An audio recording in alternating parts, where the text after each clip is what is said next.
जय श्री कृष्ण। सारा वैदिक ज्ञान अमोघ है और हिंदू इस ज्ञान को पूर्ण तथा अमोघ मानते हैं। उदाहरण के लिए गोबर पशुमल है और स्मृति या वैदिक आदेश के अनुसार यदि कोई पशुमल का स्पर्श करता है तो उसे शुद्ध होने के लिए स्नान करना पड़ता है।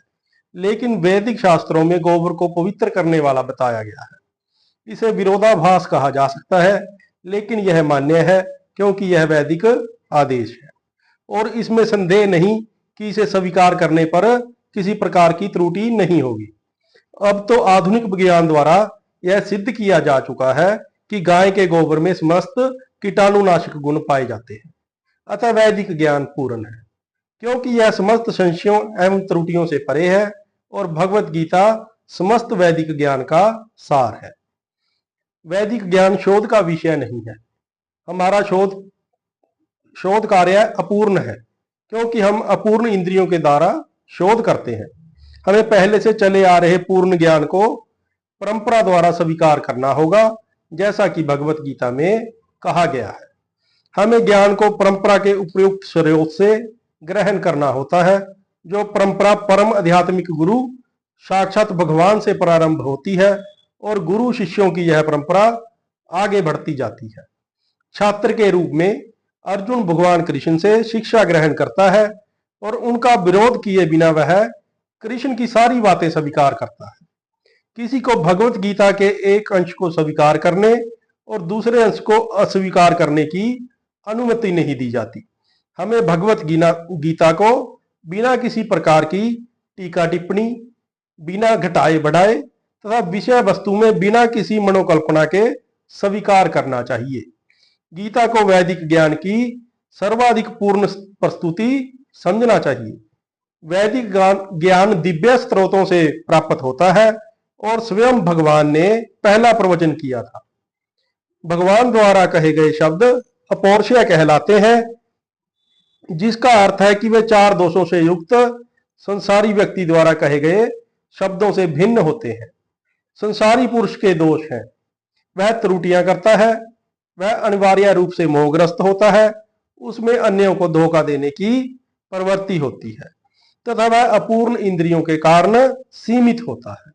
इन चार दोषों के कारण मनुष्य सर्वव्यापी ज्ञान विषयक पूरी सूचना नहीं दे पाता। ऐसा दोषपूर्ण व्यक्तियों द्वारा वैदिक ज्ञान प्रदान नहीं किया जाता। इसे पहल प्रथम सृष्ट जीव ब्रह्मा के हृदय में प्रदान किया गया। फिर ब्रह्मा ने इस ज्ञान को अपने पुत्रों तथा शिष्यों को उसी रूप में प्रदान किया जिस रूप में उन्हें भगवान से प्राप्त हुआ था। भगवान पूर्ण है और उनका प्रकृति के नियमों के वशीभूत होने का प्रश्न ही नहीं उठता। अतः मनुष्य में इतना समझने की बुद्धि तो होनी ही चाहिए कि भगवान ही इस ब्रह्मांड की सारी वस्तुओं के एकमात्र स्वामी है। वे ही आदि सृष्टा तथा ब्रह्मा के भी सर्जन करता है। 11वें अध्याय में भगवान को पर पितामह के रूप में संबोधित किया गया है क्योंकि ब्रह्मा को पितामह कहकर संबोधित किया गया है और वे तो ब्रह्मा के भी सृष्टा हैं। अतः किसी को अपने आप को किसी भी वस्तु का स्वामी होने का दावा नहीं करना चाहिए। उसे केवल उन्हीं वस्तुओं को स्वीकार करना चाहिए जिन्हें उसके पोषण के लिए भगवान ने हिस्से में दी है। भगवान द्वारा हमारे हिस्से में रखी गई वस्तुओं को किस तरह काम में लाया जाए, इसके अनेक उदाहरण हैं। इसकी भी व्याख्या भगवत गीता में हुई है। प्रारंभ में अर्जुन ने निश्चय किया था कि वह कुरुक्षेत्र के युद्ध में नहीं लड़ेगा। यह उसका अपना निर्णय था। अर्जुन ने भगवान से कहा कि वह अपने ही संबंधियों को मारकर राज्य का भोग नहीं करना चाहता। यह निर्णय शरीर पर आधारित था क्योंकि वह अपने आप को शरीर मान रहा था और अपने भाई भतीजों, सालों, पितामह आदि को अपने शारीरिक संबंध या विस्तार के रूप में ले रहा था। अतः वह अपनी शारीरिक आवश्यकताओं की तुष्टि करना चाह रहा था। भगवान ने भगवत गीता का प्रवचन इस दृष्टिकोण को बदलने के लिए ही किया और अंत में अर्जुन भगवान के आदेश अनुसार युद्ध करने का निश्चय करते हुए कहता है कि मैं आपके वचन के अनुसार ही करूंगा। इस संसार में मनुष्य बिल्लियों तथा कुत्तों के समान लड़ने के लिए नहीं है। मनुष्य को मनुष्य जीवन की महत्ता समझकर सामान्य पशुओं की भांति आचरण करना बंद कर देना चाहिए। मनुष्य को अपने जीवन के उद्देश्य को समझना चाहिए और इसका निर्देश सभी वैदिक ग्रंथों में दिया गया है, जिसका सार भगवत गीता में मिलता है।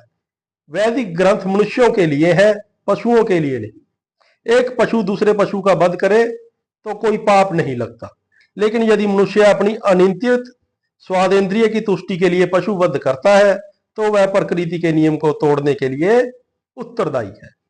भगवत गीता में स्पष्ट रूप से प्रकृति के अनुसार 3 प्रकार के कर्मों का उल्लेख है: सात्विक कर्म, राजसिक कर्म तथा तामसिक कर्म। इसी प्रकार आहार के भी 3 भेद है: सात्विक आहार, राजसी आहार तथा तामसिक आहार।